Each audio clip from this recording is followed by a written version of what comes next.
Hello and welcome to American Wasp with Dieter McBusiness. I am your host and just wanted to go live here and give you guys a reaction to what will hopefully be a continuation of the Gavin Newsom hate tour. Right now, we're hearing from some California elected officials. We'll bring that in right now. As an elected leader, sometimes you have to tell your boss no. You have to do something constructive, do everything in your power to ensure free and fair elections. And that's what Democrats did today here in California. And certainly you have to do more than vote against redistricting reforms the way Republicans have year after year after year. Their votes are public. They have voted against the vast majority of independent redistricting reforms advanced in this legislature over this past decade. You know, it is offensive to be able to see these sham lawsuits that Republican leaders in California are advancing. We called it the Scaramucci of the lawsuits in the last 48 hours. The Supreme Court rejected it. And it's offensive because their brethren are literally tracking elected leaders with state troopers, calling in the FBI, locking legislators in the chambers, and dragging a female legislator out of the bathroom just simply because she didn't have permission to go. Here's, I think, all of our concern. We've seen this story play out in history. The hypocrisy today may save them for today, but it won't save their hides tomorrow. Because the secret police and the Mar-a-Lago goons, they're going to find a way and a reason to come after them as well, just like they're doing Democratic mayors and leaders across this nation. Take your time, All of dude. us support Don't independent rush it. redistricting Don't put here me in to sleep or California and anything. every state in Jesus this Christ. union. One thing that we do not support is unilateral disarmament when the fairness of the 2026 election is being threatened. You know, other states may want to play games. California is the only state committed to fairness whose potential redistricting goes away the minute others drop theirs. I'm going to end it right here with this. Today was more than drawing lines on a map. It was about drawing a line in the sand to stop Texas, to stop Donald Trump from rigging this election. And the stakes are so high for California. Millions are going to lose health care. Our families will lose health care. Fire assistance will continue to be leveraged for millions across this state. People are going to continue to be snatched up off the street. Public education funding is going to dry up, and the governor will talk about a recent Supreme Court ruling that's going to hurt this state for years to come. One of the main reasons I think I voted for today is because this package of bills, the person that's going to be impacted the most is going to be waiting for me tonight at our kitchen table to tell me about his first week of school. My son, 4.5, started TK this week. Just like in Hollywood, you'll never go Today's broke with vote, kids. Regardless of what Republicans You'll may never say, go broke with kids. today's vote is not about politics. Just talk about the kids, and that Today's ratchets vote is everything about up. protecting Oh, people. the stakes are It's high. about protecting the state, protecting our progress and everything that we stand for. It's about protecting the future, ensuring fairness, and trusting the voters. And I want to take a moment to say thank you to Governor Gavin Newsom for his leadership, for his tenacity, for his backbone. Can we please give him a round of applause? Here he comes. Tallest guy in the room, not quite.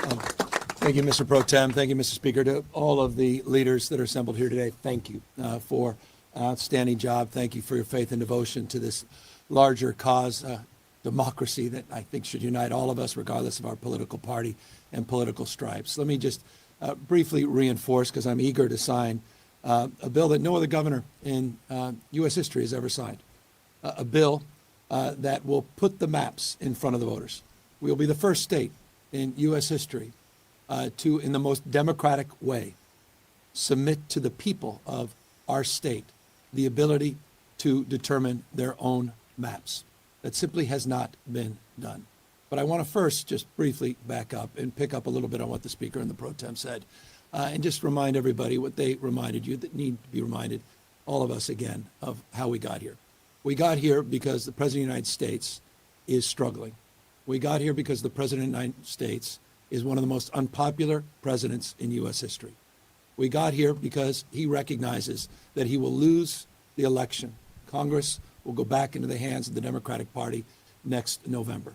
We got here because of his failed policies. Those are being exposed hour by hour, reinforced today by Walmart announcing they'll be raising prices because of the tax increases, because of the tariffs. Reminded every day by a slowing economy, growing mistrust, distrust all across this nation. Across the board, he is failing. He recognized that, and that's why he made a phone call to Greg Abbott asking for 5 seats. Can't win by playing by traditional sets of rules. He plays by no rules. I remind you all the time, it's not the rule of law, it's the rule of dawn. And we're standing up to that. We're responding to that. They fired the first shot, Texas. We wouldn't be here had Texas not done what they just did. Donald Trump didn't do what he just did. He went so far as to follow up and say that he didn't just want those 5 seats. He said he's, quote unquote, entitled to those 5 seats. Just pause and reflect on that. Everything should have just stopped there. The President of the United States claiming he's entitled to 5 seats. That should put chills up your spine. Every Republican, not just Democrat and Independent, every American. Those enduring values that we celebrate, just celebrated 249 years, the best of the Roman Republic, Greek democracy, the rule of law, co-equal branches of government, popular sovereignty. What we'll celebrate, will we? Next year, the 250th anniversary. Masked men at the site of the Japanese were interned and bussed in Little Tokyo last week in Los Angeles were sent right there in front of the Democracy Center as we kicked off this effort. That's a preview of things to come all across the United States of America. Mark my word, just as we let folks know what was going to happen in other cities, what is happening in Washington, D.C., we said 2 months ago, Los Angeles is a preview of things to come with the federalization of the National Guard, with the militarization of the streets of America. And I'll remind you, Donald Trump never sent the military, active duty military, in his first term or now even his second term, anywhere overseas. He sent them to a United States city. They remain federalized National Guard, interestingly, through Election Day.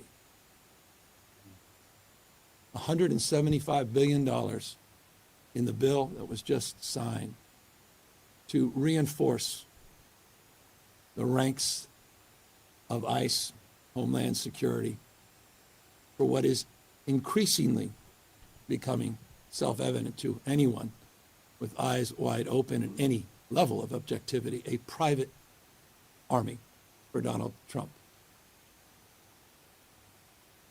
owing an oath only to him, not the Constitution of the United States. You just heard from the Speaker that vote-in-mail ballots are being threatened by the President of the United States. 80% of Californians, no coincidence, 80% submitted their ballots in the last election, 86% in 2022, 88 in 2020. He's trying to rig the election. He's trying to set up the conditions where he can claim that the elections were not won fair and square. Open your eyes to what is going on in the United States of America in 2025. That's what this is about. We're responding what occurred in Texas. We're neutralizing what occurred, and we're giving the American people a fair chance. Because when all things are equal, we're all playing by the same set of rules, there's no question that the Republican Party will be the minority party in the House of Representatives next year. We'll be transitioning, and I'll close, from this process that has unfolded over the course of the last few weeks to the campaign. After I sign these 2 pieces of legislation establishing a special session and the maps, I also will be signing a proclamation on November 4th, the people of the state of California, in a transparent and, as Speaker and Pro Tem said, temporary and democratic way will have the opportunity to determine their fate in our collective future. And I couldn't be more proud, again, of the extraordinary leaders that are standing up for the rule of law, are standing up for the principles and those enduring values of our founding fathers. Thank you for getting us to this point. We have a lot more work to do to get this done November 4th. Yeah, all right. So, great. Like, it's, turn this down here. It's good that he's doing this. All the plaudits and stuff like that he's going to say is standard procedure, but it's good to see these aggressive politics coming out of Newsom. There's a difference between being a good candidate and being a good president, or being a good candidate and being a good senator, or being a good candidate and being a good governor. Right now, Newsom looks like the best candidate for 2028. He looks like the best option for a new face of the party. He's got the name recognition. He's got the state, the most important state in the country, behind him. I like the speech today. It's fine. It's not going to make waves or anything. I didn't hear any kind of soundbite material. Nothing really jumped out at me. But this is great news. I mean, this is the kind of war on white trash that we need. Because the white trash is coming to rape our country. And it's up to all of us, even if we don't necessarily agree on the means of change, on the end game. But I like to think that other moderates and centrists on the left are at least a little bit persuadable. I mean, being open-minded and being into learning is what the left is supposed to be all about. So I think if, for example, the I've had it woman, Jennifer, if you were to go line by line with policies with her and say, do you think that you're a progressive or a liberal based on these policy positions, she'd probably be a progressive.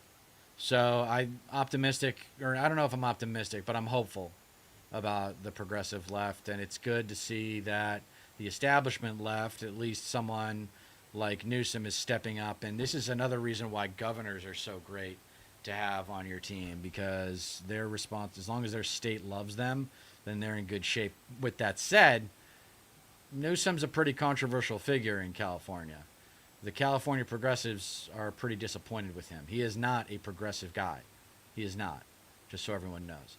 All right, that's it for today. I might be back on later, but until then, hope you enjoyed the reaction. It's, not the most important speech, but I'll try and jump on here for these live reactions more frequently. Thanks for watching, and please don't forget to like, share, and subscribe. And also don't forget that you don't get change in America by asking nicely or waiting patiently.